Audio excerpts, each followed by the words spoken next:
faites-le comme d'habitude.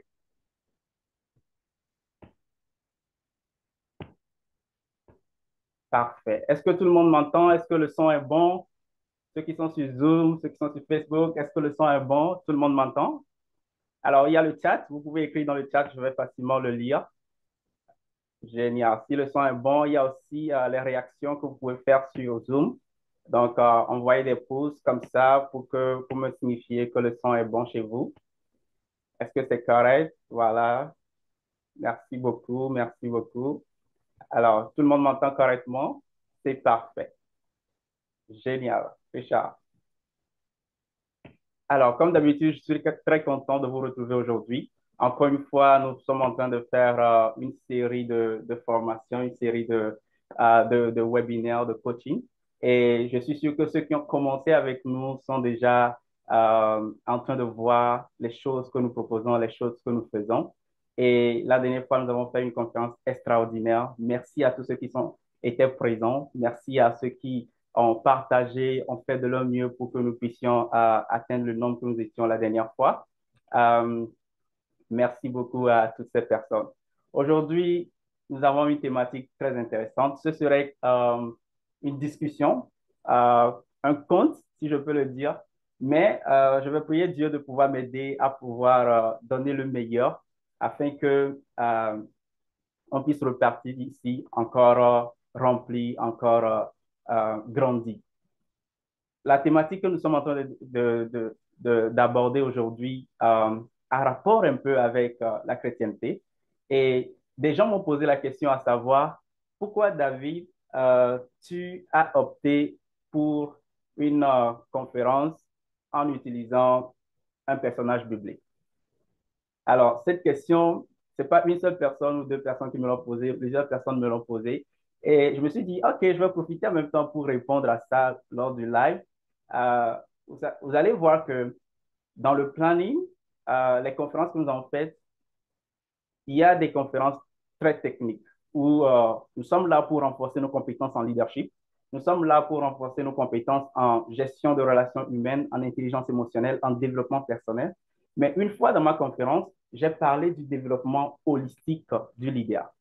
Le développement holistique du leader, j'en ai parlé et j'ai abordé certains aspects. Ce n'est pas seulement l'aspect technique du leadership, mais il y a aussi l'aspect relationnel avec les autres. Il y a aussi l'aspect financier. Est-ce que vous voyez? Et nous nous sommes donnés pour mission dans cette communauté, le coin des leaders, de pouvoir toucher ces différents aspects-là afin d'aider plus de personnes. Ce qui fera que dans les jours à venir ou dans les mois à venir, vous allez voir qu'on va tenir des ateliers de conférences sur les finances. Et aujourd'hui, on touche un peu la spiritualité parce qu'on sait que ça fait partie aussi du développement des gens. Que vous soyez chrétien ou musulman, vous avez un Dieu que vous adorez, vous aimez prier Dieu. Ça veut dire que d'une part, vous avez cette habileté, OK, à pouvoir vous développer sur le plan spirituel. Et tous ceux qui sont ici, je suis très content de vous voir. Je sais qu'il y a des gens qui sont au Canada, en France, au Togo, au Nigeria. Merci, merci encore d'être présent. Merci encore. Et lorsque j'étais en train de préparer ou de partager les flyers, quelqu'un m'a dit, il y a une dame dans mon inbox qui m'a dit que je serais là, présente avec ma Bible à la main, afin de pouvoir checker tout ce que tu vas dire. Et j'ai trouvé ça drôle parce que c'est intéressant. Ah, OK, il y a aussi quelqu'un là-bas avec sa Bible. Ce qui est sûr, je ne veux pas vous lire la Bible aujourd'hui. On n'est pas là pour une prédication. Ce n'est pas le but, mais on est là pour apprendre. Et tout comme dans dans le développement d'une personne, on a besoin d'un modèle.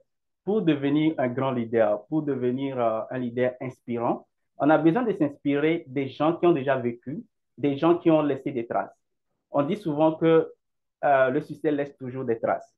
Et donc, pour quelqu'un qui dit, je veux m'améliorer, pour quelqu'un qui dit, je veux me développer, pour quelqu'un qui dit, je veux apprendre et devenir la meilleure version de moi-même, cette personne doit pouvoir aller chercher qui sont mes devanciers, qu'est-ce qu'ils ont fait et comment ils ont réussi à pouvoir s'en sortir. Et ne soyez pas étonnés que j'aborde certaines thématiques pour mettre en lumière, par exemple, le, le leadership des gens que nous avons tous connus ou que nous avons entendu parler, que ce soit présentement dans le monde contemporain ou les anciennes générations, voire même dans la Bible. Et pour ce soir, nous allons nous focaliser sur un personnage. Un personnage que beaucoup d'entre nous, nous connaissons. Et nous avons eu déjà à écouter son histoire.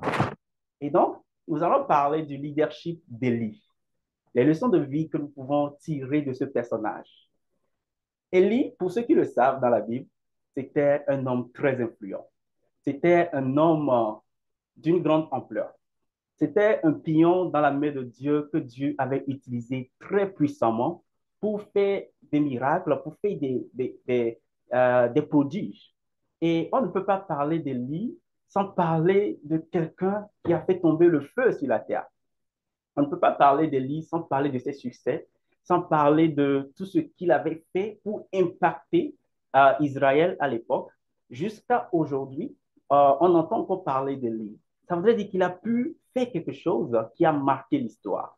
Et donc, avant même de parler du succès d'Élie, avant même de parler de comment Élie est devenu cet Élie dont nous sommes tous en train d'admirer, nous sommes tous en train de lire les écrits ou les récits dans la Bible, je veux m'attarder un tout petit peu pour ressortir quelques leçons ou quelques points capitaux que nous pouvons apprendre d'Élie. À la fin de cet enseignement, vous devez repartir avec un message important. Alors, il y a certains qui sont en train de jouer dans le Zoom avec les petits icônes. Merci de faire attention. Ça peut perturber. Euh, donc, comme je l'ai dit, fermez vos micros, soyez concentrés parce que ça va aller tellement vite. Et l'histoire que je raconte, si vous ratez une partie de l'histoire, vous allez encore prêter beaucoup plus oreille avant de vous rattraper. Donc, suivez le fil du déroulement et vous allez voir que ça sera facile à comprendre. Alors, je disais que Élie, il a un message important que nous devons retenir à la fin de cette conférence. C'est que quoi? Dieu nous aime dans nos mauvais jours. Je veux que tu répètes, tu n'as pas besoin d'ouvrir le micro, mais dis-le, Dieu m'aime dans mes mauvais jours. Répète-le encore, Dieu m'aime dans mes mauvais jours. Alors, comment je peux parler comme ça de quelqu'un que nous en avons appris que il a fait des prodiges, il a fait de grandes choses avec Dieu, et il parle de mauvais jours. Je vais commencer un peu son histoire, de même dans mes mauvais jours. Très bien. Merci, Kossi. Alors, Élie, ce qui est étrange, son histoire, vous allez le trouver dans 1 roi 17. Et ça commence avec Élie le Tishbite, habitant de Galade. Vous savez, à chaque fois que on mentionne un lieu de provenance de quelqu'un dans la Bible met toujours l'accent ou la Bible apporte toujours une lumière par rapport à cela. Quand vous parlez de Jésus de Nazareth, est-ce que vous vous rappelez? Quelqu'un a une fois dit, y a-t-il quelque chose de bon qui peut venir de Nazareth? Et on lui a dit, viens et vois. Donc, ici, la Bible commence avec Élie le Tishbite. Tishbite était une petite communauté, un petit village. Et aujourd'hui même, on ne peut pas trouver Tishbite sur la carte du monde. Donc, ça n'existe plus. Est-ce que vous voyez? Donc, en mentionnant Tishbite, c'est pour nous dire que Élie venait d'une localité que tout le monde minimisait, d'une petite localité, d'un petit village. Est-ce que vous voyez? Mais Dieu a pu le prendre de ce petit village, l'a façonné pour devenir le grand prophète Élie. Donc, son histoire a commencé de telle manière que déjà, on apprend une leçon très capitale, que Dieu est capable de prendre des gens du fumier et les faire asseoir auprès des grands.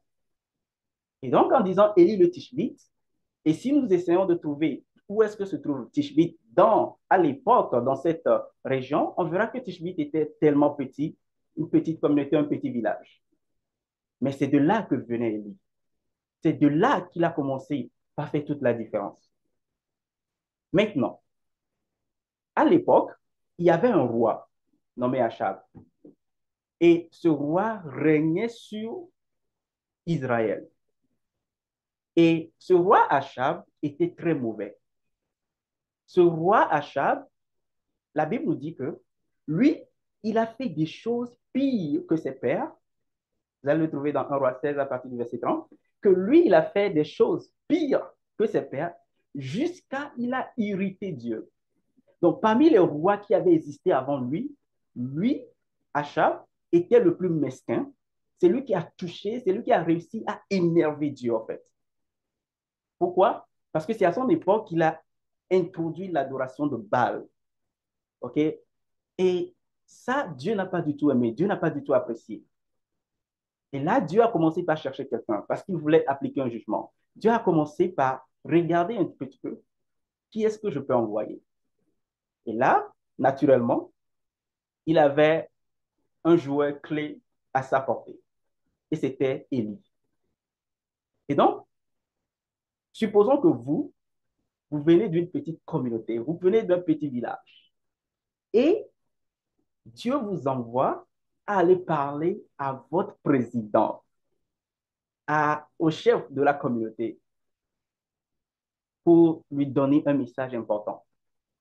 Déjà, le chef va vous dire, mais qui êtes-vous? Le président, quand il te regarde, il va te dire, qui es-tu? D'où viens-tu? Oh, moi, je viens d'un village au fin fond du nord du Togo, je viens d'un village au fin fond du nord euh, du Canada, ainsi de suite.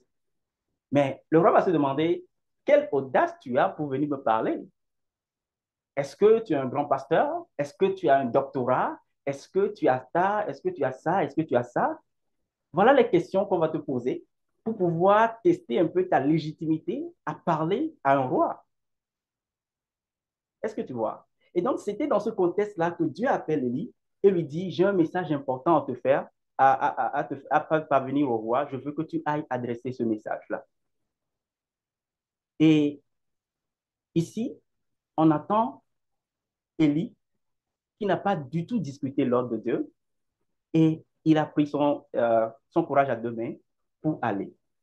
Alors, lorsque Élie vient devant le roi, chose étonnante, Élie se présente. D'abord, il a un slogan très fort qu'il utilise. Il dit, l'Éternel est vivant.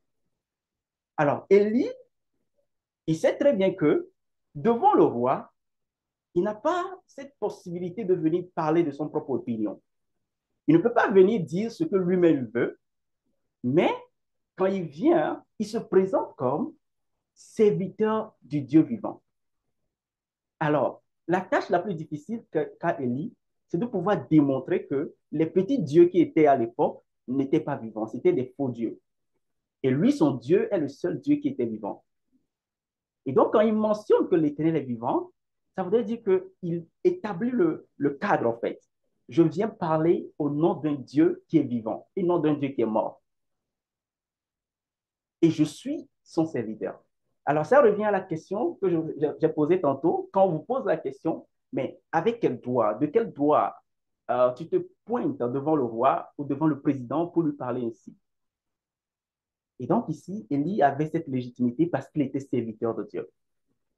Et nous aussi aujourd'hui, on peut avoir des opportunités où Dieu va nous envoyer peut-être à parler à notre boss, à parler à un pasteur, à parler à quelqu'un. Et la personne va nous demander, mais de quel droit? Qui te donne cette audace de venir me parler? Et donc, tu dois d'abord faire un travail sur soi-même pour savoir sur quoi tu mets le pied avant de sortir. Et c'est ce que Élie a eu à faire. Et quand Élie est allé, il a dit au roi, il ne va plus pleuvoir, il ne va plus avoir de pluie ni de rosée sur la terre, sinon à ma parole. Alors, imaginez-vous un peu. Israël à l'époque était une terre, on peut dire agricole. Et le message que Élie vient donner au roi est un message dévastateur. On peut qualifier ça de catastrophique. Pourquoi? Parce que lorsqu'il ne va pas pleuvoir, il va avoir une chose. Les fermiers ou les agriculteurs ne vont pas pouvoir produire de la récolte. Et s'ils ne produisent pas de la récolte, ils ne vont pas pouvoir vendre. Et s'ils n'arrivaient pas à vendre, ils ne vont pas pouvoir payer leurs taxes et impôts. Et s'ils ne payaient pas leurs taxes et impôts, le roi ne pouvait pas payer l'armée qu'il envoyait aller conquérir les territoires. Et s'il ne payait pas l'armée, il va y avoir une rébellion. Fait que si vous regardez un peu le contexte, c'est que c'est grand. Le roi, en écoutant ce message, avait déjà anticipé tous les problèmes. Mais c'était une très mauvaise nouvelle. Et ici, nous voyons que Élie n'avait pas eu peur de donner ce message. Élie n'avait pas eu peur de déclarer la parole de Dieu. Et il a touché directement Achab, qui était le roi à l'époque. Mais une chose qu'on remarque, c'est que après avoir délivré ce message, si vous étiez Dieu, vous allez dire, bon et fidèle serviteur, tu as bien délivré mon message, maintenant je vais te récompenser, tu vas encore faire beaucoup de prédications, beaucoup de croisades. C'est comme nous, une fois que Dieu nous utilise pour prêcher ou pour faire quelque chose de grand, on s'attend encore à avoir des invitations, on s'attend encore à avoir des opportunités pour encore démontrer ce que nous savons ou l'influence que nous avons sur les gens. Mais chose contradictoire, après qu'il ait délivré ce message très puissant, Dieu lui demande de partir, d'aller se cacher et de fuir. Mais ça, c'est très puissant. Au lieu qu'on le félicite, au lieu qu'on lui dise, wow, tu es très fort, il n'y a personne qui peut parler comme ça au roi, il n'y a personne qui peut fermer le ciel et dire que la pluie ne va pas tomber pendant 3 ans si ce n'est à ma parole. Et toi, tu es arrivé à le faire, félicitations. Au lieu de ça, Dieu lui dit, va te cacher, va dans le désert. Et là, on apprend quelque chose de très important, de l'obéissance d'Élie. En fait, Élie, lorsque Dieu lui a donné le message, Dieu ne lui a pas donné des big picture. Dieu ne l'a pas tout donné en même temps. C'est comme Dieu peut te donner une vision, mais ne va jamais te montrer étape par étape comment y arriver. Dieu va te donner la vision. Tu vas te voir, je suis aux États-Unis. Je suis en train de faire ceci. J'ai déjà construit ma maison. J'ai une voiture. Tu le vois dans ton imagination. Mais comment arriver à posséder cela, à le garantir dans tes mains, c'est tout un processus. Je suis sûr que vous comprenez un peu ce que je suis en train de dire. Et là, Élie a délivré le message et automatiquement, Dieu lui répond en disant, va te cacher. Alors ici, on apprend quelque chose en tant que chrétien. Lorsque des fois Dieu te parle et Dieu te confie une mission, Dieu attend d'abord de voir ta réaction avant de te dire quoi faire ensuite. So, l'étape suivante à faire est très importante. Dieu te dit, fais ceci, ensuite je te dirai quoi faire. Et donc, si Élie n'avait pas obéi, si Élie avait dit, moi je viens d'un village très petit, j'ai peur, je ne peux pas me présenter devant le roi et donner un message dévastateur comme cela, Élie n'aurait jamais eu l'autre instruction de Dieu. Or, Dieu ne fait jamais rien au hasard. Est-ce que vous voyez? Et donc, Élie a eu cette instruction et il a obéi. Et donc, toi aussi, des fois, Dieu va te mettre à l'épreuve, il va te dire de faire quelque chose. Dépendant que tu obéisses ou pas, c'est là qu'il va déterminer la suite. Donc, si Dieu te met à cœur, va semer dans la maison de Dieu. Va, appelle cette personne et juste exhorte-le. Et toi, tu dis, qui suis-je pour l'appeler? Je n'ai pas assez d'argent pour semer. Je ne peux pas faire ça, je ne peux pas faire ça. Tu donnes des excuses. Tu n'auras pas l'instruction suivante pour pouvoir avancer dans ta destinée. Et donc, ton obéissance à la voix de Dieu te permettra de pouvoir avancer avec Dieu. Maintenant, je continue mon histoire.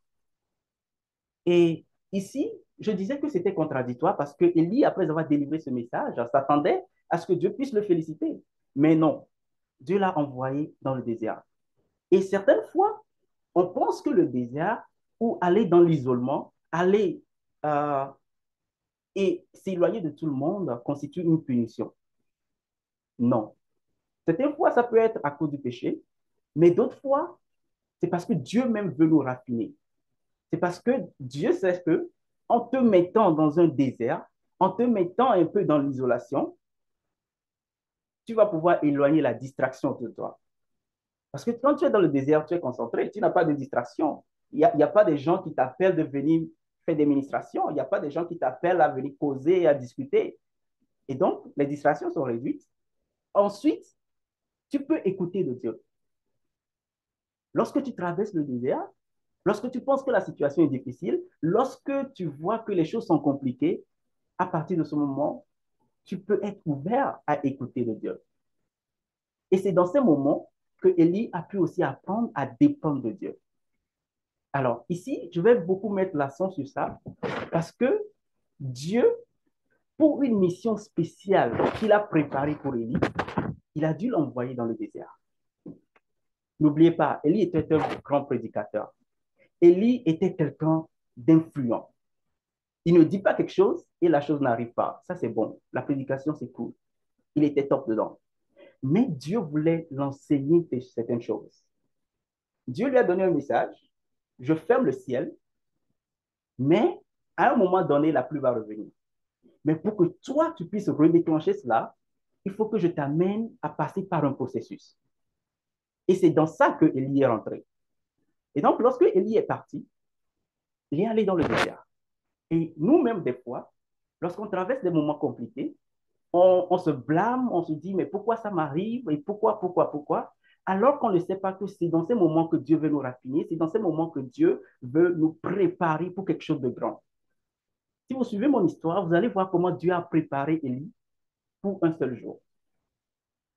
Un seul jour. Ça a pris 3 ans et demi de préparation à Élie. Et dans ce moment, Élie il ne s'est pas plaint, il est juste parti et il est allé se cacher.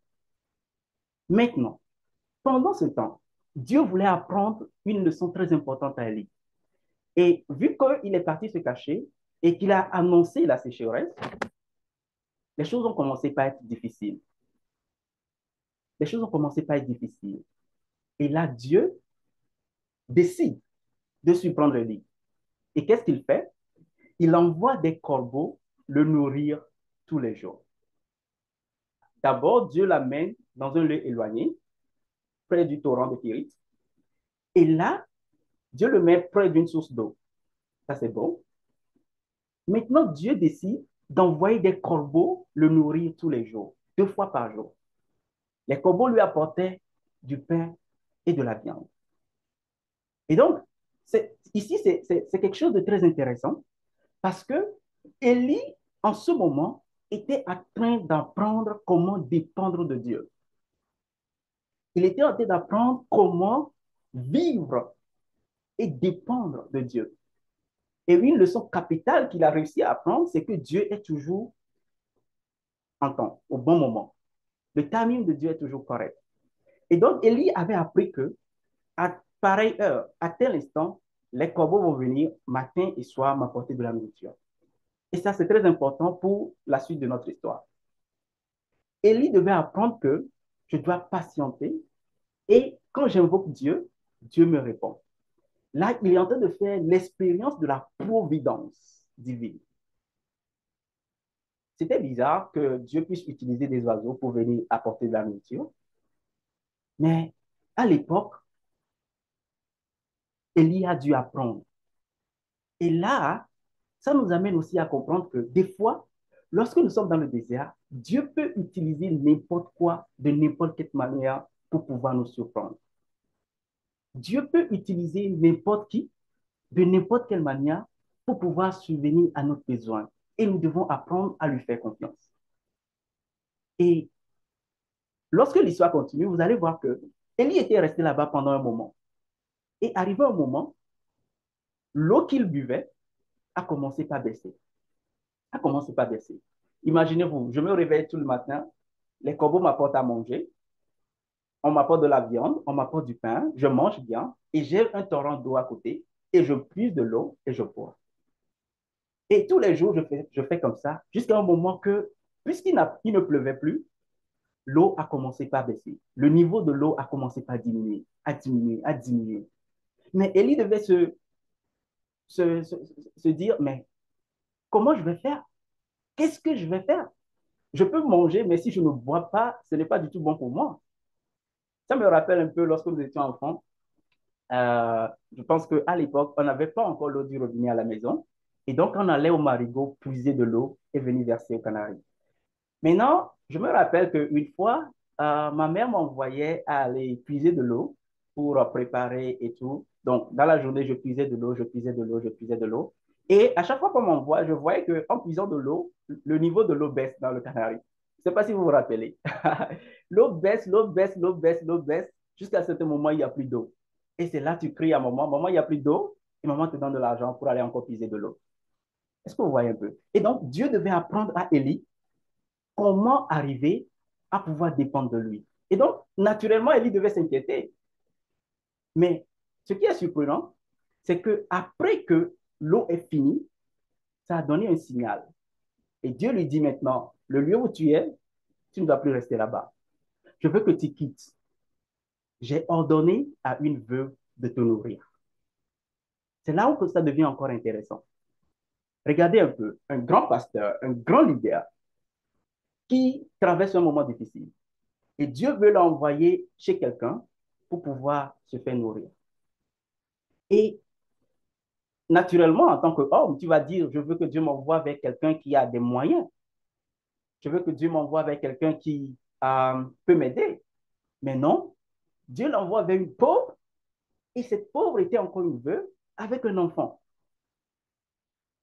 Et ce qui est surprenant ici, c'est que lorsque Élie va chez cette femme, la veuve de Sarepta, d'abord encore, Dieu lui dit de quitter le lieu où il est. N'oubliez pas que Élie était un homme de Dieu, n'est-ce pas? Il a quitté sa région. Il est allé un peu loin et maintenant il va dans Sarepta. Or, dans Sarepta, c'est une localité où on adorait Baal. Donc, la dame que Élie rencontre, cette dame ne croyait pas en Dieu. Est-ce qu'on est d'accord? Cette dame que Élie rencontre, cette dame n'a rien à voir avec Dieu. C'était quelqu'une qui adorait Baal, qui adorait ses propres dieux.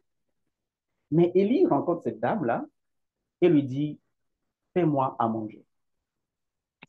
Waouh, surprenant.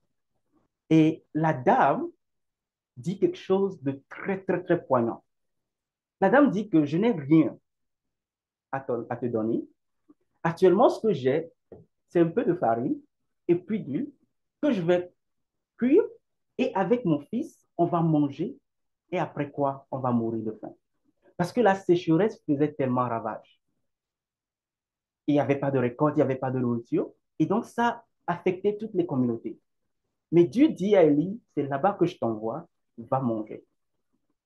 Alors, en tant qu'humain, si quelqu'un te dit, je n'ai rien à manger, mais le peu que j'ai, je vais manger avec mon fils et nous allons mourir, est-ce que toi, tu vas encore essayer de prendre ça chez lui? Est-ce que toi, tu vas encore essayer de récupérer le peu? Si on le voit d'un œil comme ça, non. Par contre, Élie a dit, fais-moi d'abord à manger, ensuite va et fais pour ton enfant, vous allez manger. Et cette dame a obéi. Cette dame, je ne sais pas comment elle a fait, elle n'a pas discuté et elle a réussi à le faire. Et c'est là que le miracle a eu lieu. Donc, Élie, qui était allé dans le désert, Dieu l'a d'abord nourri avec les oiseaux. Ensuite, Dieu le nourrit avec une femme.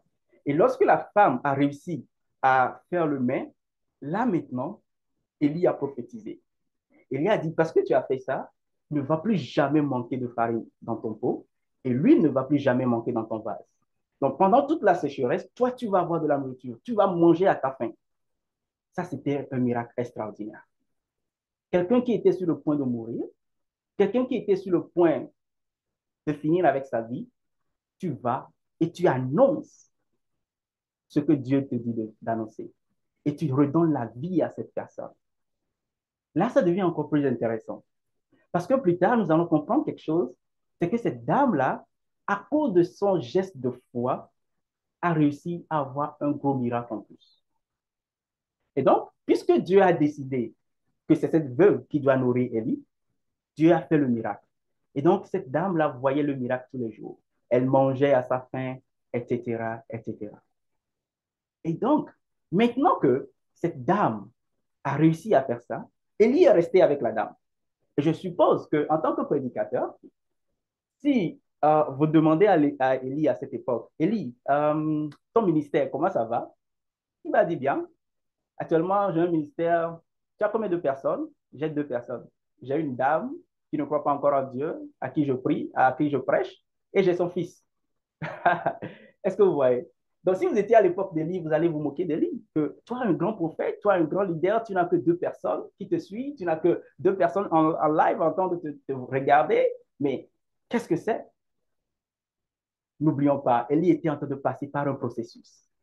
Et là, nous allons maintenant découvrir qu'est-ce que Élie a appris avec cette dame-là qui va l'aider encore plus tard.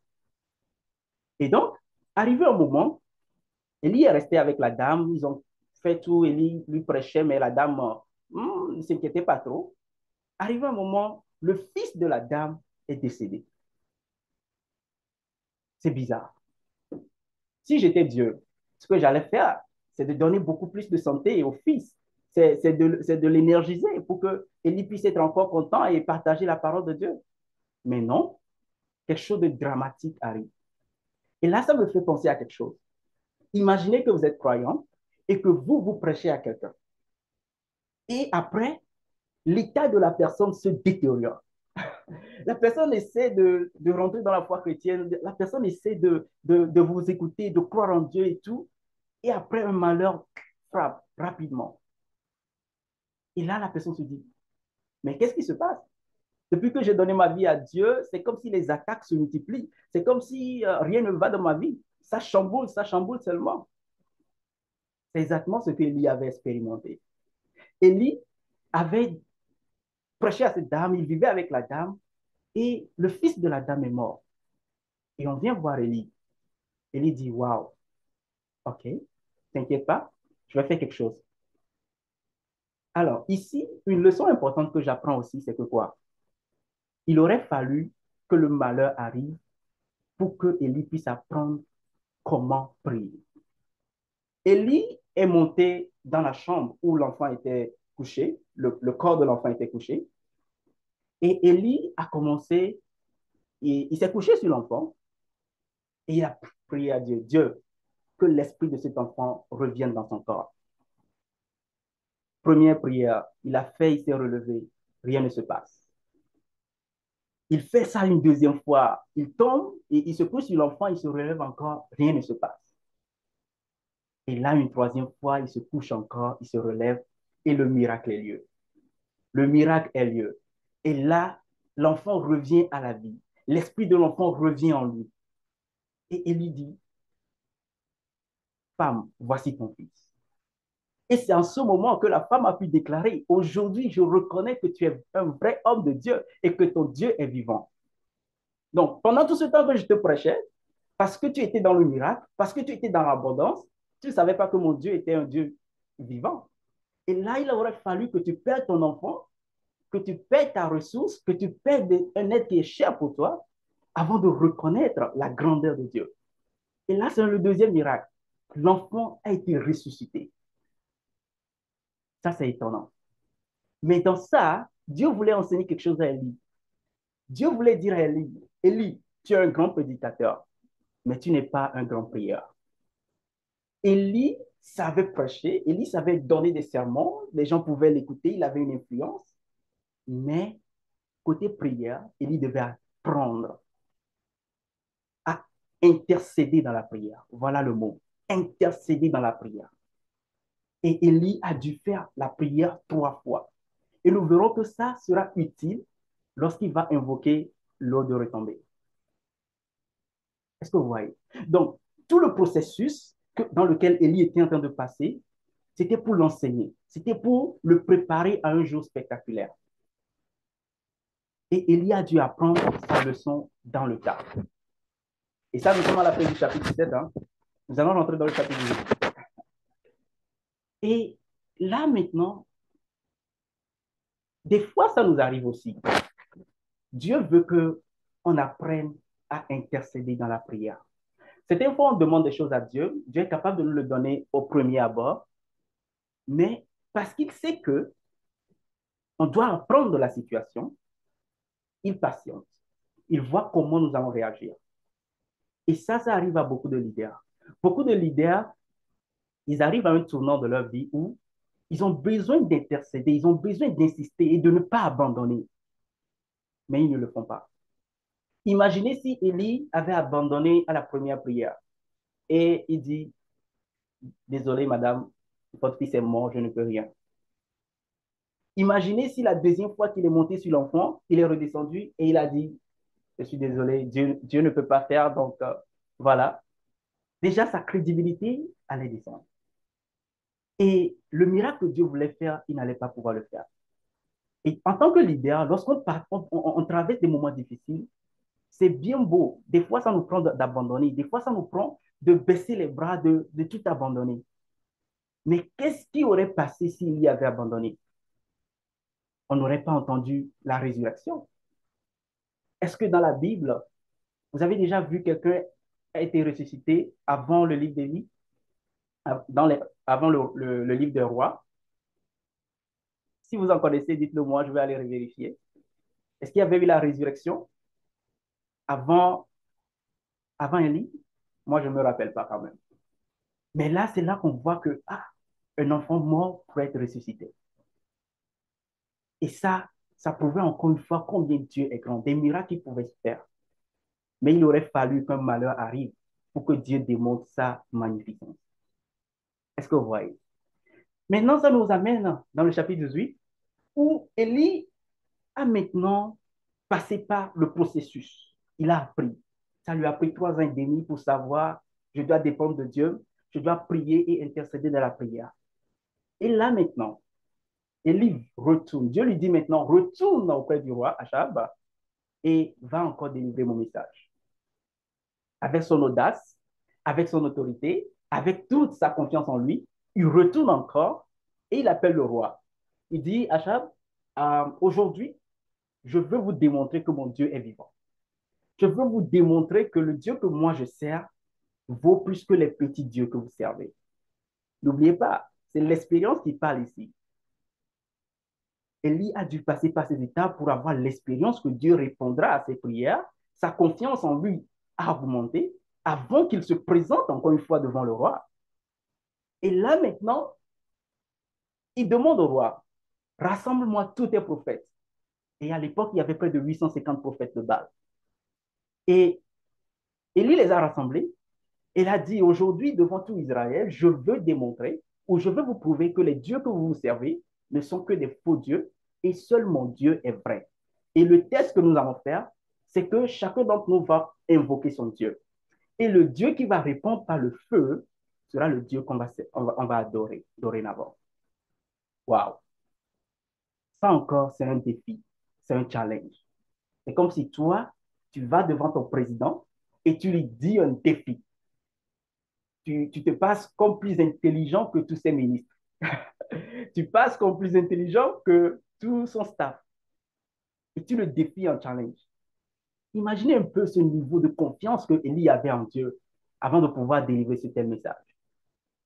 Et Élie est allé et il a fait pareil.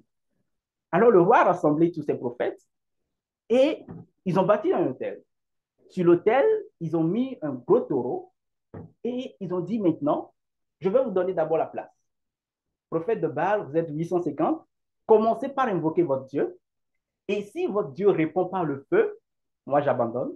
C'est votre Dieu qui est le grand Dieu. J'abandonne pour moi. Mais si ce n'est pas le cas, moi, mon Dieu, s'il répond par le feu, ça voudrait dire que c'est mon Dieu qui est plus grand. Et là, ce qui est intéressant, c'est que lorsque l'histoire continue, arrivé au moment, les prophètes de Baal ont commencé par invoquer leur Dieu. Ils ont invoqué Baal. Oh Baal, réponds-nous, réponds-nous. Fais tomber le feu. Mais rien ne se passait. Rien ne se passait jusqu'au soir où, arrivé un moment, Élie était fatigué. Et puis il dit au prophète, hmm, il commence par se moquer de lui.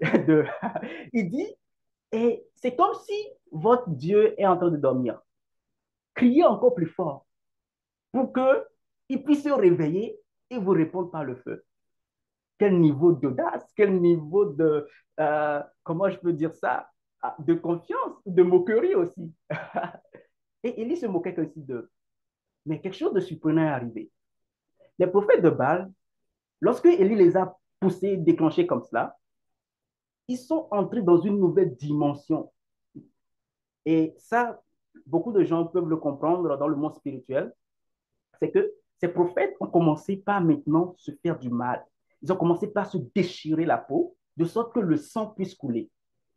Et spirituellement, quand le sang coule, c'est très grave. C'est quelque chose que tout le monde spirituel même se réveille pour venir voir. C'est pour ça, si vous êtes ici, vous connaissez des gens qui ont fait des pactes de sang, c'est tellement puissant, c'est tellement grave que on ne le conseille même pas. Que je vais t'aimer pour la vie et puis vous coupez vos mains, vous mettez un pacte de sang. Ça, vous êtes en train de déclencher tout un monde spirituel. Parce que ces prophètes savaient très bien comment déclencher ou bien comment provoquer une réponse de leur Dieu. C'est lorsque le sang coule. Et rappelez-vous au temps d'Israël, lorsque Dieu voulait démontrer sa dernière puissance, il a fait quoi? Lorsqu'il voulait instaurer aussi la Pâque, il a demandé qu'on mette le sang. Ça veut dire que lorsque même Dieu voit le sang, quelque chose se passe. Et qu'en est-il des démons? Qu'en est-il des esprits? Donc, si vous êtes femme ici aussi, vous passez par vos moments, vos périodes, vous coulez du sang. Vous savez très bien dans le monde spirituel comment certaines personnes aiment aller chercher vos sangs pour faire des sacrifices, des choses. On est d'accord? Donc, le sang, à un certain niveau, peut faire beaucoup de choses. Et donc, ces prophètes ont compris ça et ils ont commencé par faire du mal à leur corps pour que le sang puisse sortir. Mais malheureusement, leur Dieu étant des faux dieux, leur Dieu n'a pas répondu. Et là maintenant, Élie dit, OK, assez c'est assez, laissez-moi faire maintenant.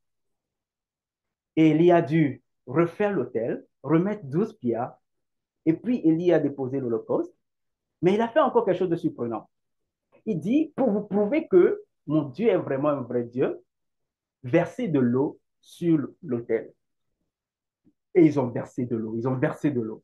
Ils ont versé de l'eau une première fois, ils ont versé de l'eau une deuxième fois, ils ont versé de l'eau une troisième fois. Imaginez un peu. Vous voulez faire tomber le feu et vous demandez qu'il y ait de l'eau. Est-ce que l'eau et le feu peuvent cohabiter ensemble? D'abord, c'est l'eau qui éteint le feu.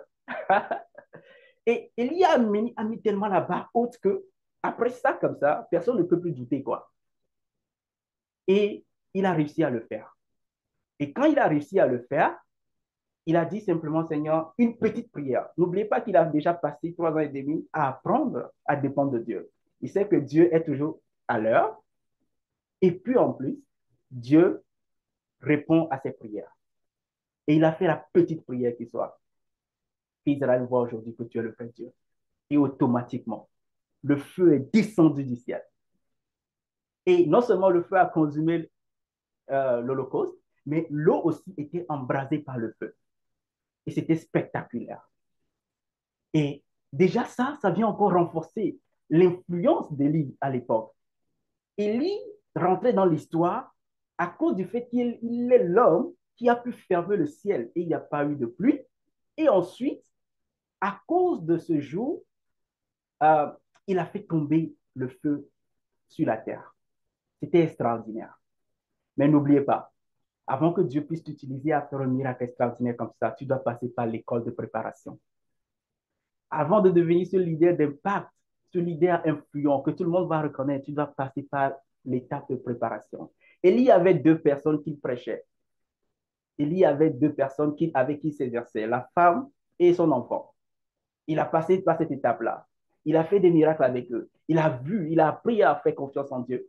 Et là, lorsque le jour de la manifestation est arrivé, devant tout un peuple, il a réussi à pouvoir montrer la gloire de Dieu. Qu'est-ce qu'on apprend ici? Il y a plusieurs personnes qui précipitent leur manifestation devant le monde.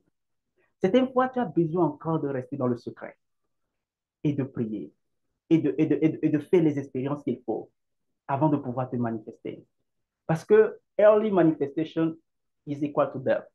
Lorsque tu te manifestes très vite, avant ton temps, avant ton timing, tu risques de ne pas finir ta course. Est-ce que quelqu'un me suit? Et donc, quelqu'un quelque part ici, euh, vous êtes peut-être dans votre église, vous savez que vous avez l'onction, vous avez des anointings, quand vous chantez, quelque chose de grand arrive, la présence de Dieu descend, mais on vous met dans l'équipe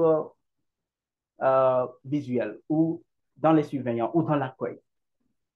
Et vous vous dites, ah, mon talent n'est pas utilisé ici dans cette église. Tu es encore dans l'étape de préparation. Dieu sait ce qu'il fait. Peut-être toi, tu veux prêcher, tu veux être devant l'autel en train de prêcher à tout le monde. Tu as ce feu en toi.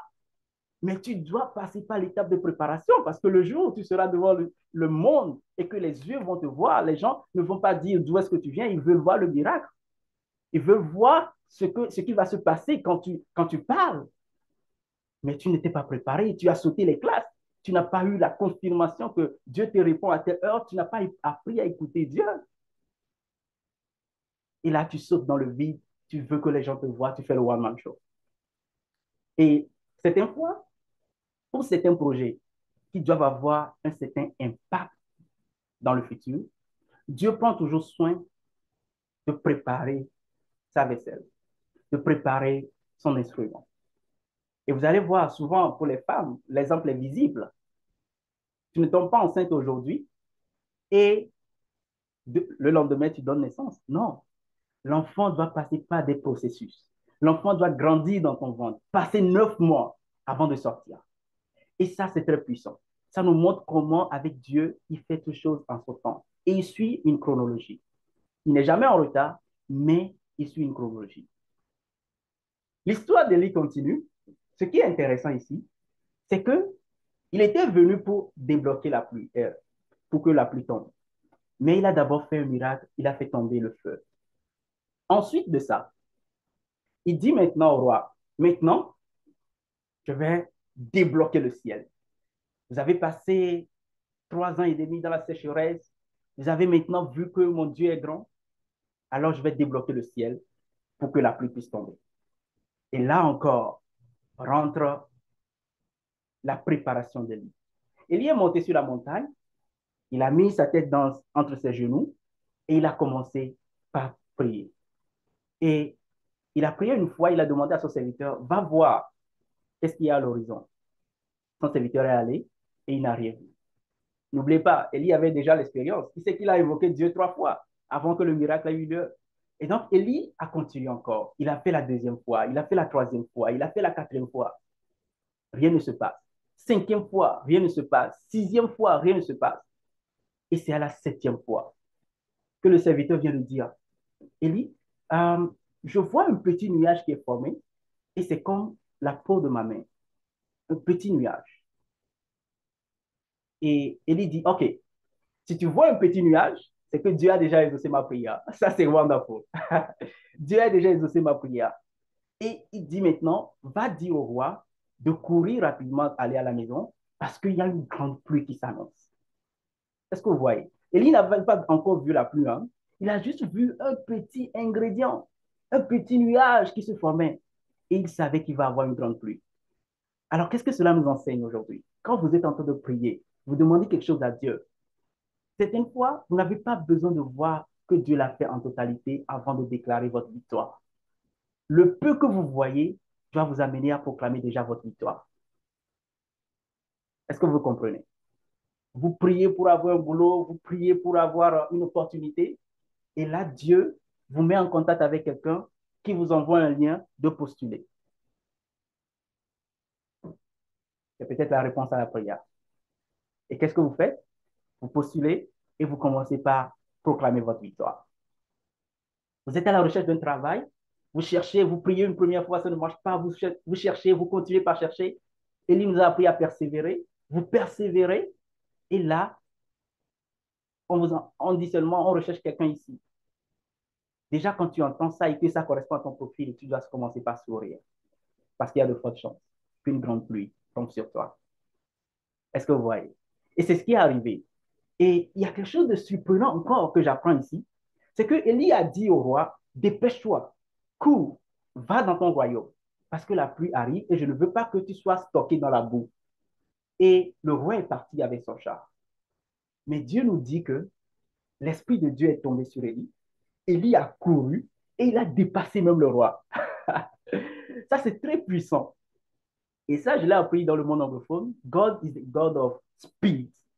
Hein? Dieu est un Dieu de vitesse. Jean, Élie, qui a dit, dévancez-moi, je vais vous suivre, dévancez-moi, allez-y pour ne pas être atteint par la pluie. Dieu a précipité son pas et il est même venu dépasser ceux qui étaient déjà partis. Qu'est-ce que cela nous enseigne?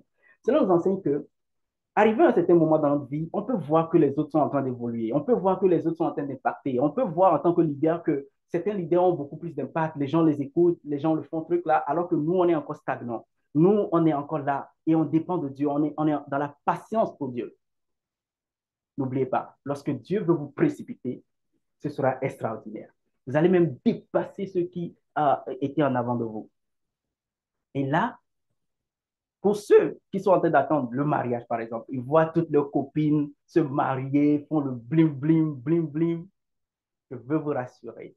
Lorsque Dieu vous précipite, hein, vous allez voir que pour vous sera extraordinaire, pour vous sera merveilleux, pour vous sera fantastique.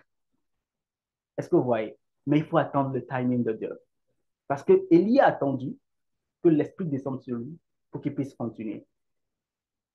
Et là, maintenant, ça nous ramène au dernier chapitre, le chapitre 19 que je vais aborder. Lorsque Achab est retourné dans son royaume, là, il rencontre sa femme, Jézabel. Quelqu'un dit Jézabel. Jézabel, je ne sais pas si vous connaissez Jézabel. Jézabel est cette dame qui a aussi marqué l'histoire à cause de son comportement. C'est elle qui avait les prêtres de Baal. Genre, tous les prophètes de Baal, les faux prophètes, là, étaient sous son contrôle. C'est elle qui commandait, en fait. Le roi était juste un pion, mais Jézabel était la dame en fer. Et Achab a dit à Jézabel que voici ce que Élie a fait. Élie a tué tous tes prophètes. Les 850 prophètes que tu avais, Élie les a tués. Et la dame a dit, quoi? Aujourd'hui, je jure, Élie, jusqu'à demain, tu vas mourir. Ce que tu as fait à mes prophètes, je vais te le faire. Et ça, c'est, peu importe qui vous êtes, hein, si la femme du président dit que vous allez mourir, c'est qu'il faut avoir peur. Qu'est-ce que le président peut faire? On dit derrière un grand homme, il y a toujours une grande dame. Et la grande dame dit que toi, je te déteste au point que je vais te tuer. Vous allez avoir peur. Et ça encore, ça nous enseigne quelque chose. Élie venait tout juste de prêcher. Élie venait de démontrer la puissance de Dieu. Mais qu'est-ce qui s'en est suivi? La colère. Et jusqu'on voulait le tuer. Qu'est-ce que cela nous enseigne? Certaines fois, lorsque vous êtes chrétien, vous rentrez dans une dimension avec Dieu. Vous allez le voir souvent. Lorsque vous priez, vous gâtez les choses dans le monde des ténèbres, vous faites beaucoup, vous avez d'impact. Ce qui suit en même temps là, c'est une vague de persécution. C'est une vague je ne sais pas comment, d'attaque. Genre, le diable même suscite vos propres familles, vos enfants, votre mari, votre femme à vous énerver. Le diable suscite des gens au travail à vous énerver.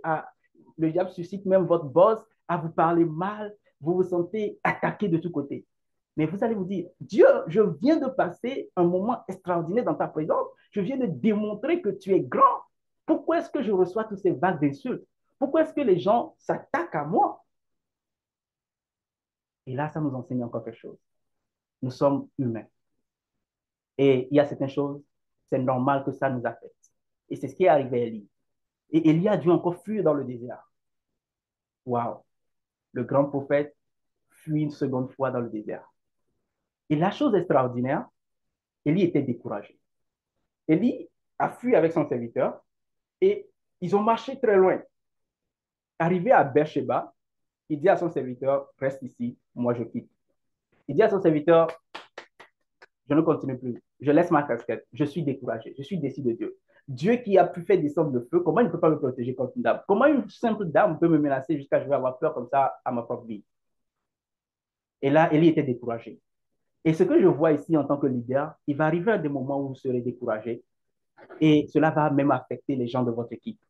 Regardez son serviteur. Son serviteur pouvait dire, mais tu savais très bien que tu allais abandonner. Pourquoi tu me fais marcher à quitter le mont Carmel jusqu'à Beersheba et tu m'abandonnes ici? Il fallait me laisser. J'allais rester avec le peuple. Tu m'amènes dans une ville et tu m'abandonnes. C'est comme les leaders. Vous avez une vision et au cours du chemin, vous avez des attaques, vous avez des choses qui sont difficiles et les membres de vos équipes sentent que vous êtes découragés et vous leur dites, on abandonne, on arrête tout. Et là, ils vous demandent, si tu savais que tu allais abandonner, pourquoi tu nous as donné de l'espoir? Pourquoi tu nous as amenés jusqu'ici? Pourquoi tu nous as montré la vision? Et c'est ce que Élie a dû endurer. Et Élie a continué sa marche. Et arrivé un moment, il était fatigué. Il était fatigué et il s'est endormi.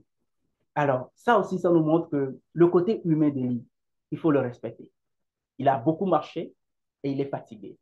Vous, dans votre propre vie aussi, il va arriver un moment où vous serez fatigué. Vous avez tellement enduré, vous avez tellement supporté que vous êtes fatigué. Mais n'oubliez pas, Dieu vous aime dans vos mauvais jours. Dieu m'aime dans mon mauvais jour. Élie était tellement fatigué qu'il s'est endormi. Et là, Dieu, de façon extraordinaire, va envoyer un ange. Waouh! Si vous suivez mon déroulement, c'est très magnifique. D'abord, Dieu a envoyé des oiseaux pour nourrir Élie. Deuxième chose, Dieu envoie une veuve, des humains, pour nourrir Élie. Et troisième, Dieu envoie des anges pour nourrir Élie.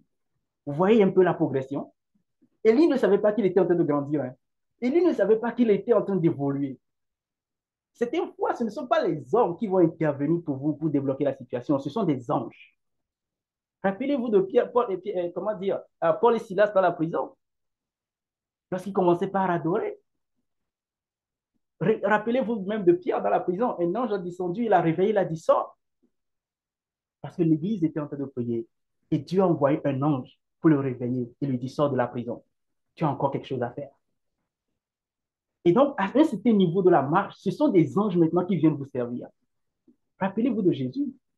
Jésus a été persécuté ou a été tenté par le diable. Mais après avoir vaincu tout cela, qu'est-ce que la Bible nous dit? Ce sont les anges qui sont descendus pour venir le servir. Les anges étaient où depuis le début? Les anges étaient où? Ils patientaient.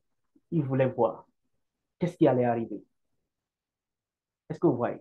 Et là, l'ange réveille Élie et lui dit, lève-toi, mange, parce que tu as encore du chemin. Ce n'est pas encore fini. Tu es découragé, mais ce n'est pas encore fini. Il y a quelque chose de grand qui t'attend. Lève-toi et mange. Et Élie s'est levé. Élie a mangé. Après, il s'est encore couché. L'ange revient une deuxième fois et lui dit encore, lève-toi et mange.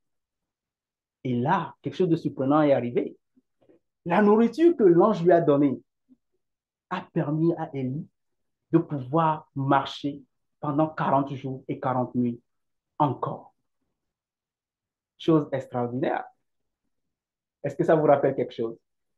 Il y a quelques personnes qui ont fait ces 40 jours et 40 nuits. D'abord Moïse sur la montagne. Ensuite Élie. Après avoir jeûné, il a pu jeûner 40 jours, 40 nuits. Et ensuite Jésus. Et c'est pour ça que lorsque Jésus devait supporter la croix et il était découragé, qui est-ce que Dieu a envoyé pour le réconforter? Élie et Moïse. Vous vous rappelez? Sur la montagne de transfiguration, Jésus était fatigué, il dit, Père, si cette coupe pouvait s'éloigner de moi, parce que ça devenait dur, ça devenait très puissant. Et qui avait l'éligibilité pour pouvoir soutenir Jésus? Élie, parce qu'il avait déjà eu l'expérience avec Dieu. Est-ce que vous voyez? Et là maintenant, il y a eu beaucoup de force pour pouvoir encore avancer. Je suis en train de terminer, mais je suis sûr que vous êtes en train de suivre l'histoire et c'est très intéressant. Comme je vous l'ai dit, je ne vais pas vous prêcher, mais vous allez découvrir beaucoup de choses dedans. Alors, Élie a encore marché 40 jours, 40 nuits. Et arrivé un moment, il rentre dans une caverne, il était fatigué, découragé. Et là, quelque chose de surprenant va arriver. Premièrement, c'était les oiseaux. Deuxièmement, c'était les hommes. Troisièmement, c'était l'ange. Maintenant, après les anges, qui devinez-vous qui va arriver? Si Dieu envoie les anges pour venir te servir, t'aider, te donner des opportunités et tout, et que le niveau dépasse les anges, qui va arriver? Dieu lui-même en personne. Et là, Dieu vient. Élie était dans la caverne, découragé, fatigué. Et Dieu vient, et Dieu appelle Élie. Élie, où es-tu? Waouh! Et Dieu, il a cette manière de poser des questions qui vont vous désarmer tout de suite. Je ne sais pas si vous voyez, mais Dieu a cette manière de vous poser des questions, ça va vous désarmer tout de suite. Et avant que je vous explique ce côté, quand Dieu a demandé à Élie où es-tu, Élie a dit, je suis découragé. Comment est-ce que tu peux m'appeler? Et je viens de faire un gros miracle comme ça et on veut me tuer. Élie a commencé par se plaindre, par se plaindre, par se plaindre, et jusqu'à il dit, je ne suis même pas meilleur que mes pères.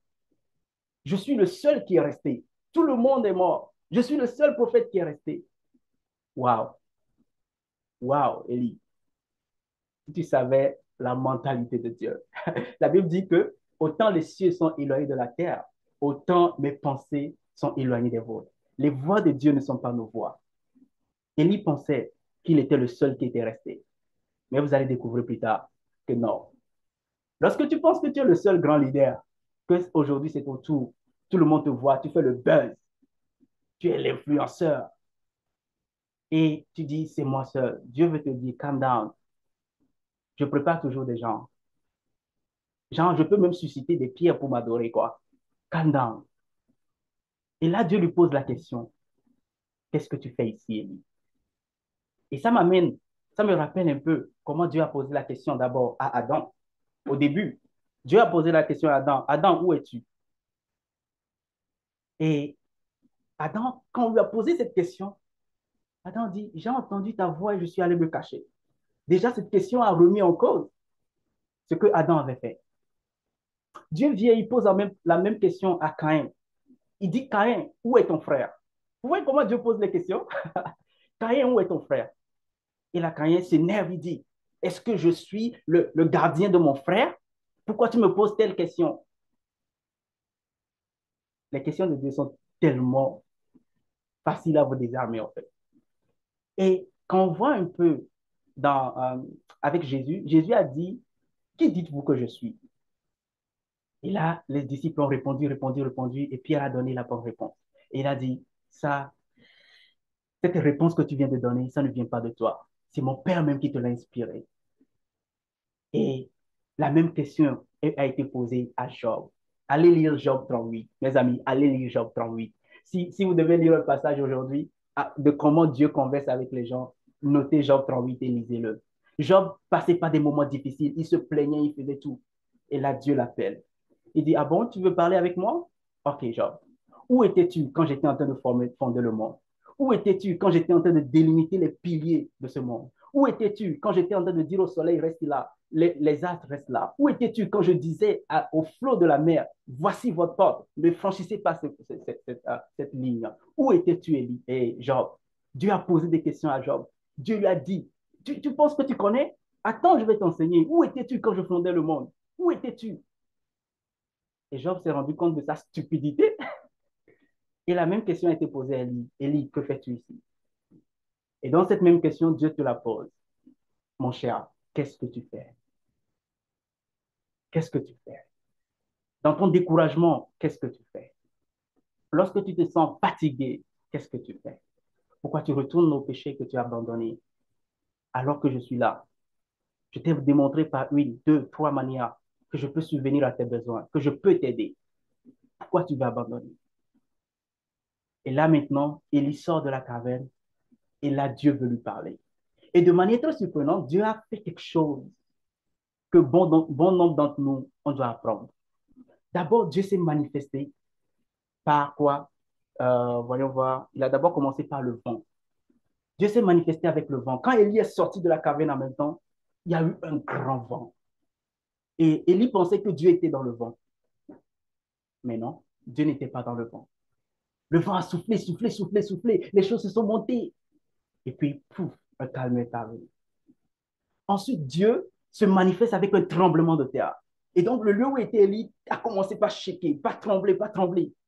Vous vous rappelez avec Moïse, Dieu s'est manifesté, il était en colère. Moïse a jeté la pierre, il y a eu tremblement de terre. Beaucoup de personnes étaient englouties. C'est pareil qui arrivait aussi avec Élie. Il y a eu un tremblement de terre. Élie pensait que le tremblement de terre, Dieu était dedans, Dieu n'y était pas. Ensuite vient le feu. Il y a eu un grand feu qui est descendu encore. Waouh! Dieu montrait sa puissance à Élie. Dieu se manifestait d'une manière différente pour te dire, hé hey, mon cher, je peux prendre n'importe quelle forme. Je peux te parler de n'importe quelle manière. Mais Dieu n'était pas encore dans le feu.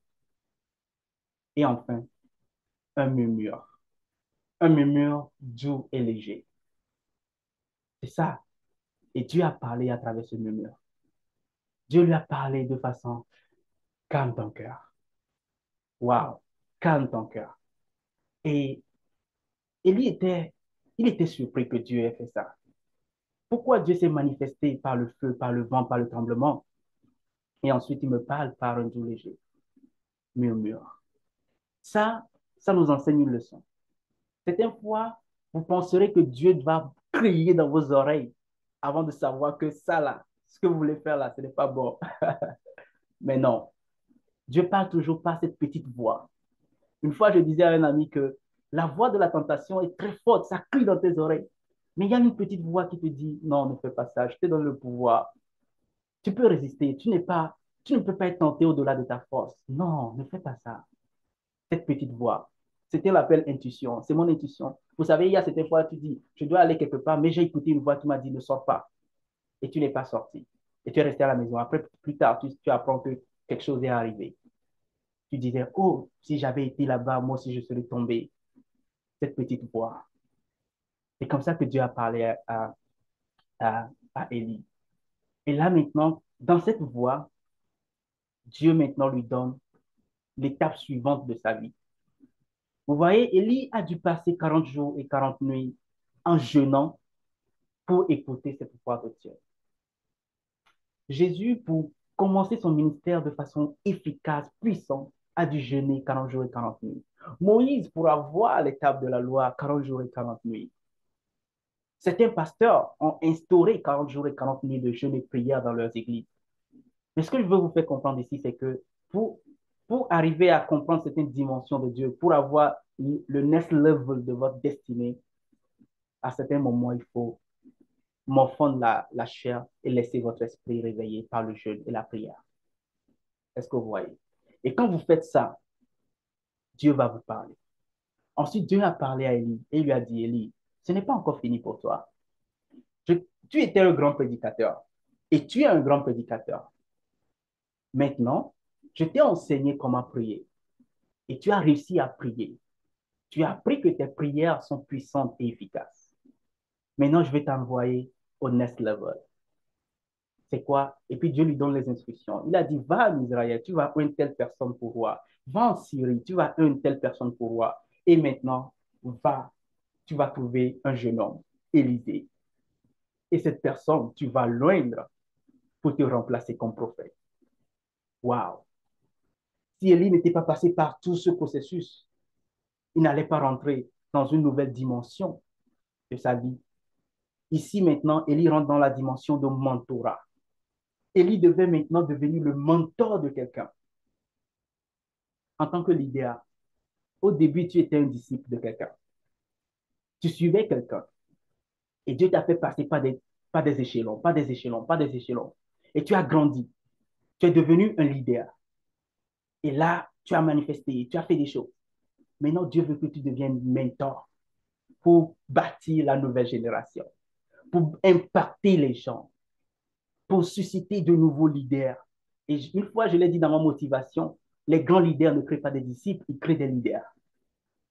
Et si vous suivez un peu l'histoire d'Élie, son disciple a fait 2 fois plus grand que lui. Élisée, je ne sais pas comment ça s'est fait, mais lui aussi, il a demandé la double portion d'Élie. Et chaque miracle que Élie a fait, il a fait 2 fois supérieur.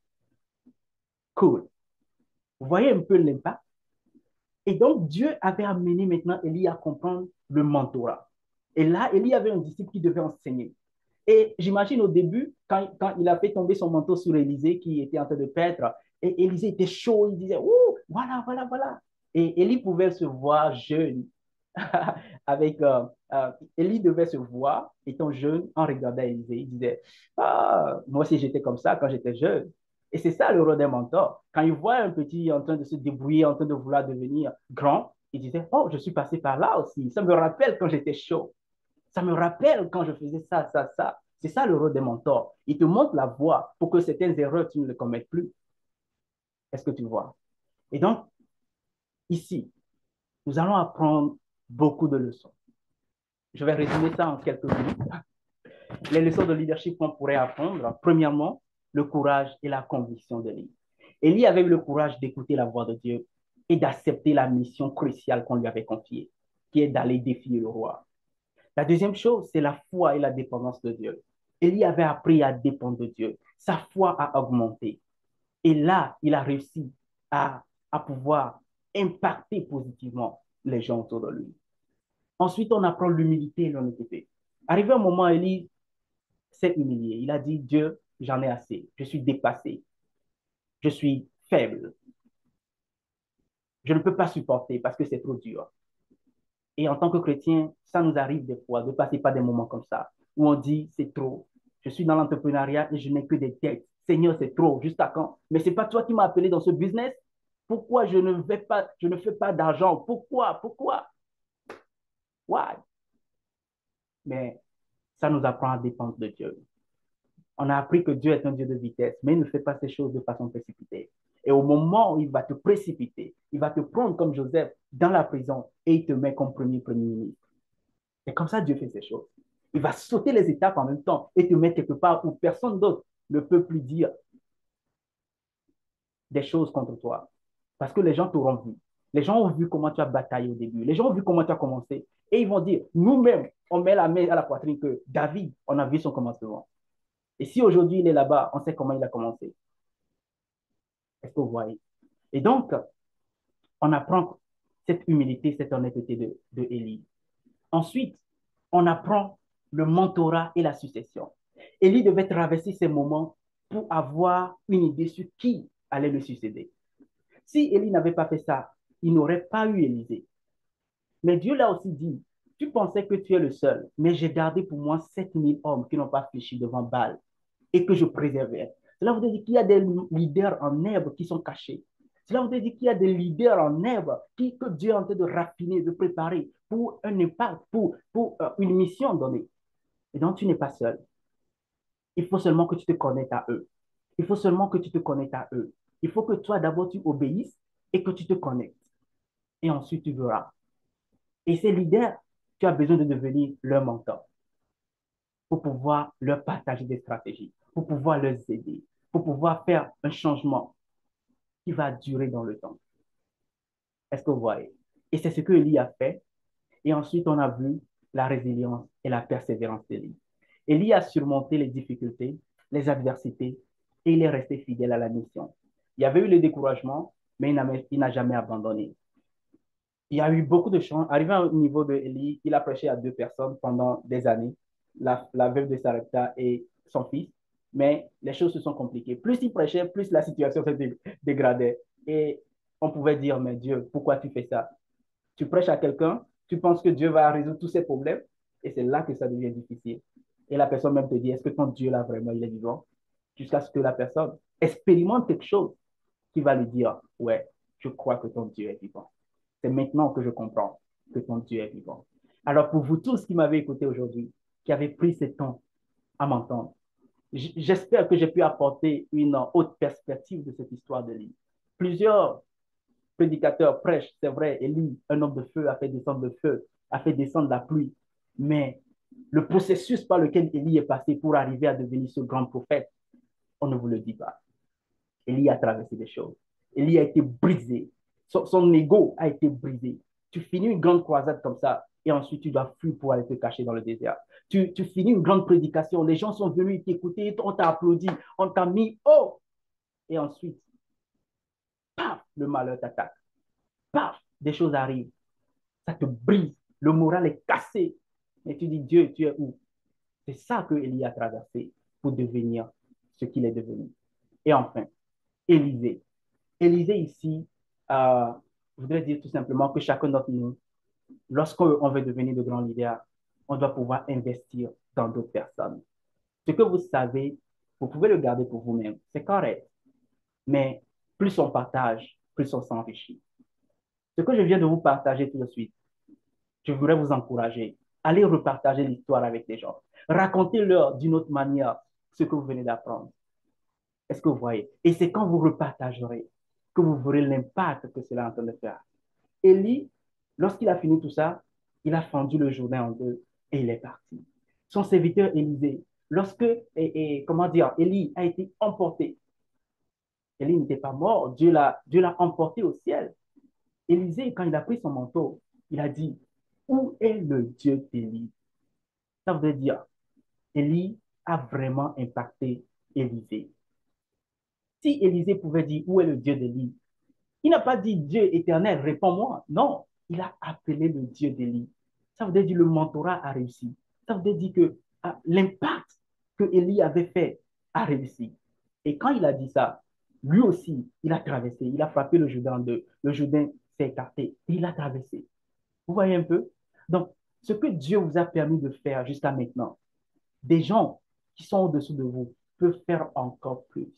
C'est pourquoi Dieu a dit, ce que j'ai fait, vous en ferez plus grand.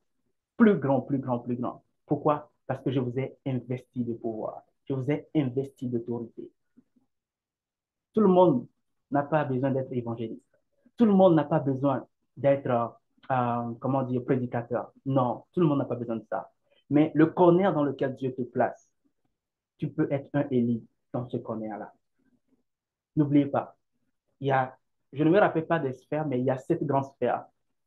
Il y a le monde des finances, il y a l'audiovisuel ou tout ce qui est médiatique, il y a les relationnels, il y a d'autres choses aussi que j'ai oubliées. Mais dans chaque corner qu'on te place, tu peux faire la différence. Et voilà ce que Dieu vient nous dire aujourd'hui. Avant que je termine et que je vous laisse la parole, je sais que vous avez beaucoup d'impressions, votre cœur est en train de faire nu, nu, nu. C'est correct? Et je vais faire une petite prière pour vous. Cette prière, je l'ai appris de l'histoire de l'île. OK? Donc, si vous êtes là, fermez un peu les yeux et écoutez simplement la prière et dites Amen à la fin. Alors, Seigneur Dieu Tout-Puissant, je prie pour tous ceux qui sont en train de m'écouter en ce moment. Je demande que tu mettes le feu de ton esprit dans leur cœur et que tu montes ta puissance au monde à travers eux. Quand ils ont des jours difficiles et qu'ils sont découragés, parle-leur dans ton doux et léger murmure. Encourage-les, donne-leur la force de pouvoir continuer par avancer. Amen. Voilà un peu cette courte prière. Je l'ai appris d'Élie. Élie n'a pas besoin de prier grandement avant que le miracle ait lieu. Et donc, je sais que Dieu a fait quelque chose aussi dans votre vie en ce moment. Dieu vous a encouragé. Et maintenant, il est temps. Je vais boire un peu, une petite gorgée. Et si vous avez des questions, si vous avez vos impressions, c'est le moment de les poser. Je sais que ça a été un peu 1 heure de communication, mais je vais vous laisser la parole maintenant.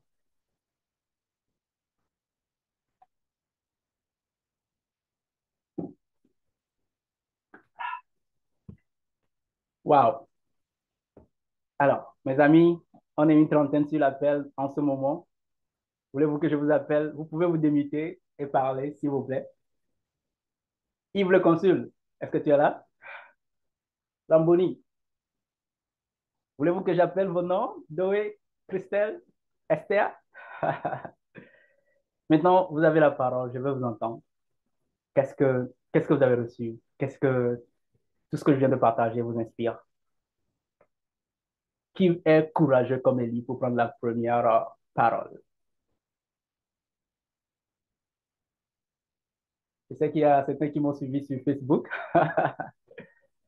Merci beaucoup. Euh, Esther, oui, tu peux démuter ton micro. Merci beaucoup, Kossi. Mais je veux vous entendre, chers amis. Je veux vous entendre. Comment vous m'écoutez pendant 1 heure et puis vous ne voulez pas parler?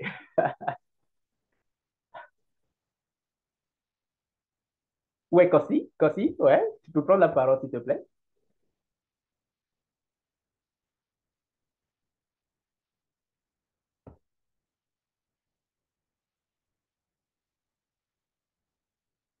Hey, hey, le consul, tu peux pas dire ça dans le chat. Ouvre ton micro et dis-le moi. Ah, coach, merci beaucoup pour le partage. J'ai vraiment aimé. Franchement, j'ai tellement kiffé. Arrivé à un moment donné, je sais pas comment je vais dire. Est-ce que c'est comme si vous parliez de moi ou bien du moment dans lequel je suis en train de traverser, voilà. Franchement, ça m'a vraiment inspiré. Je suis tellement touché. Ouais. Merci, merci. Il y a un consul qui dit qu'il est tellement fier. Je sais que sur Facebook, vous pouvez aussi écrire vos commentaires. OK, ça me fera plaisir de les lire un peu plus tard. Estelle, Rebecca,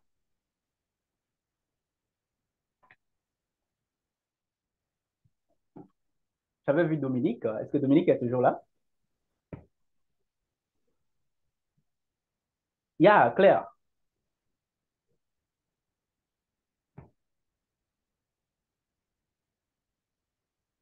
Mr. Jacques, il y a mon ami le D'accord. milliardaire. Tu veux parler? Oh, Lamboni, Lamboni, tu as ouvert ton micro. Tu peux parler, s'il te plaît.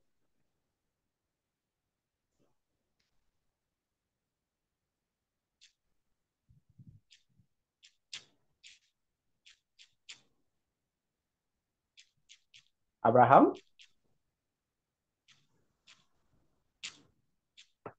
Ah, c'est Estelle? C'est Estelle qui parle? Claire, on n'arrive pas à t'entendre, hein.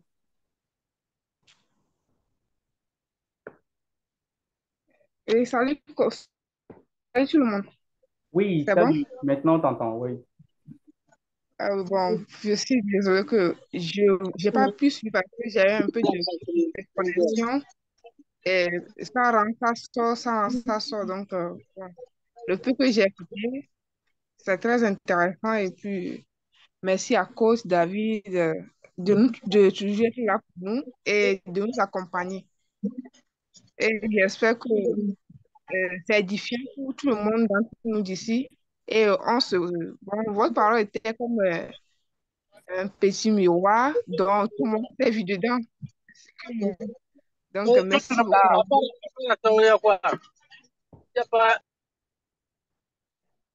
Merci beaucoup, Claire. C'est très gentil de ta part.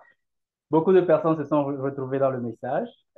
Nous sommes tous passés, nous passons tous par ces genres de moments. Oui, nous passons tous par ces genres de moments que Elie a traversé. Je suis content. Il y a certaines personnes que j'aimerais qu'ils parlent avant qu'on les quitte. Il reste 3 minutes avant la fin de la rencontre, s'il vous plaît. Est-ce que Jacques nous suit depuis le Nigeria? Je ne sais pas si Jacques peut parler. Et Amandine Kakou. Est-ce qu'Amandine est là?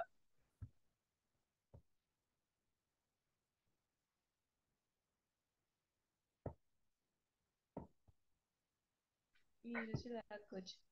Oui, salut. Bonsoir tout le monde, bonsoir coach. Euh, L'intervention de ce soir est assez prophétique et biblique. J'ai bien aimé, tout s'est bien passé. Beaucoup plus la partie où vous aviez parlé de préparation. C'est très important de se préparer avant de s'afficher aux yeux du monde entier. Parce que il faut pouvoir prendre ou bien asseoir une base très solide euh, avant d'éclore. Et l'exemple de l'histoire d'Élie est très explicite et ça nous enseigne vraiment beaucoup de choses. Merci d'avoir partagé ce passage de la Bible avec nous. Merci. Merci beaucoup. Chers amis, je sais qu'il y a tellement de personnes qui ont beaucoup de choses à dire, mais je ne sais pas pourquoi vous avez vous ne voulez pas ouvrir votre micro et partager. Oui, Aïda?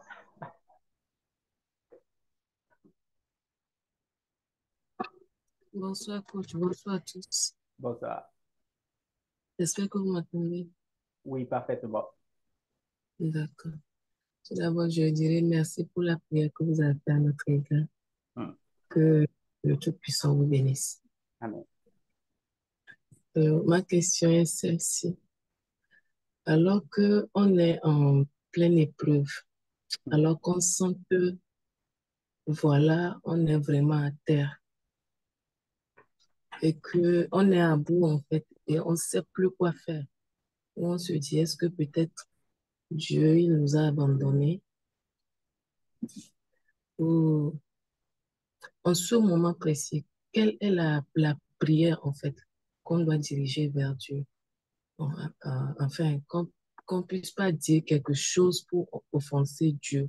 Parce que quoi qu'on dise, même en pleine épreuve, on sait qu'il est là. Il y a toujours ce truc-là au fond de nous qui nous dit qu'il est toujours là avec nous. Mais on est toujours des êtres humains, on se sent abattu et on se dit, là, je suis à bout, Seigneur, j'en peux plus, viens à mon secours. Quelle est la prière propice en ce moment qu'on puisse faire vers le Dieu. Voilà, merci, c'était ma question. Merci beaucoup de la question. Et je pense que ça sera la dernière question et ensuite on va terminer. Merci d'avoir posé cette question. C'est une question très importante. Euh, Lorsqu'on passe par un moment difficile et que des fois c'est compliqué même de prier, je peux vous rassurer. D'abord, Dieu n'est pas déçu par vous parce qu'il vous connaît. Il sait que vous êtes humain. Et Dieu n'était pas déçu quand Élie a commencé par se plaindre. Non, Dieu n'était pas déçu. Même dans ça, il a envoyé un ange pour pouvoir l'aider. Ça fait que lorsque vous ne savez pas quel type de prière il faut faire pour ne pas non plus offenser Dieu, je vous suggère d'aller dans la louange et dans le worship, dans l'adoration. OK? Parce que euh, lorsque vous adorez Dieu, vous êtes en train de prier 2 fois plus. Et certaines fois, ce ne sont même pas vos propres paroles. C'est juste des paroles de worship qui sortent, d'adoration qui sortent. Mais c'est tellement puissant que Dieu voit votre cœur et il comprend la situation et il intervient. Rappelez-vous de Anne. Anne était arrivée à un moment où, dans sa vie où Anne cherchait un enfant. Et c'était compliqué. Elle a prié, rien ne se passait. Et arrivé un moment, elle priait jusqu'à... Les paroles même n'arrivaient plus à sortir de sa bouche. Et le prophète, Samuel, le prophète lui disait, mais Anne, qu'est-ce qui se passe? Est-ce que ce beau matin, tu es déjà ivre? Et Anne lui dit, non, c'est mon cœur que je répands comme ça devant Dieu. Je n'arrive même plus à sortir les mots de ma bouche. Et là, waouh. Déjà, quand le prophète a entendu ça, il dit non, t'inquiète plus, Dieu a déjà écouté ta prière, va, tu es exaucé. Est-ce que vous voyez? Et donc, je te suggère la louange. Et la louange, c'est pas pour danser, c'est pas, non. Va dans le worship, dans l'adoration proprement dit. Répands ton cœur devant Dieu en le louant. Et il y a des psaumes qui vont t'aider aussi. David est passé par ça. Et lorsqu'il était abattu, Nathan était venu, il a dit, tu es cette personne que Dieu, tu dois te repentir. Il est allé devant Dieu et il a commencé par s'exprimer. Et il y a des psaumes qui vont pouvoir nous aider aussi à sortir. Il y a des psaumes qui t'amènent à louer Dieu, à parler de la grandeur de Dieu. Seulement ça, déjà, ça t'amène à avoir la solution. Donc, lorsque tu n'as pas de parole à dire, lorsque tu penses que tu es dépassé par la situation, adopte cette stratégie de louange. OK? Si tu ne peux pas le faire seul, connecte-toi avec d'autres personnes qui vont t'aider à adorer. Et si tu as une église et que tu es proche avec des gens de worship, pourquoi pas appelle un pianiste, appelle quelqu'un qui sait jouer un instrument et passer 1 heure de temps simplement à chanter, à louer Dieu avec des instruments. Et la personne joue, tu chantes. Ça dépend, ça dépend. Mais je le dis comme ça, vous allez voir que après ça, vous allez débloquer certains niveaux pas possibles. Certains niveaux pas possibles. Est-ce que vous voyez? Je parlais tantôt de, je ne sais pas si c'est Paul et Silas dans la prison, où ils ont commencé par chanter et les portes des prisons sont tombées. Vous voyez? À ce niveau, tu es déjà dans la prison, tu es déjà contraint. C'est quelle prière tu vas faire encore? Et là, ils ont commencé simplement par adorer Dieu. Et c'est cette prière-là qui a fait bouger Dieu. Est-ce que vous voyez? C'est cette prière qui a fait bouger Dieu jusqu'à, non seulement eux-mêmes ils étaient libérés, mais d'autres personnes aussi étaient libérées parce que la prison était détruite. Est-ce que tu vois? Donc, en résumé, l'histoire de Élie aujourd'hui nous a enseigné qu'on peut continuer par dépendre de Dieu. Des fois, ça sera tough, ça sera difficile, mais n'abandonnons pas. Et comme Élie n'a pas pu abandonner, vous aussi, vous n'allez pas abandonner. Moi aussi, je ne vais pas abandonner. Et on va arriver au bout de notre mission. Lorsque Dieu n'a pas dit le dernier mot, personne ne peut dire le dernier mot dans votre vie. Alors, je vous encourage aussi, OK, à continuer par croire, à continuer par à avoir confiance en lui. Il trouvera toujours un moyen de vous sortir de la situation. Dieu ne se presse pas dans ses œuvres, mais quand il fait ses œuvres, il cloue la bouche à tout le monde. Merci beaucoup, merci pour votre attention. Il est déjà, on a fait nos 1h30. J'ai vraiment apprécié ce temps que j'ai passé avec vous. Je prie que Dieu puisse vous aider davantage. Je vous dis à la prochaine pour une prochaine conférence très technique et qui va encore apprendre de nouvelles choses. Merci et ceux qui n'ont pas pu parler et qui veulent me partager leur intervention, mon WhatsApp est là. Soyez à l'aise de m'écrire et ça va me faire un plaisir de vous lire. Merci beaucoup et bonne nuit chez tout le monde.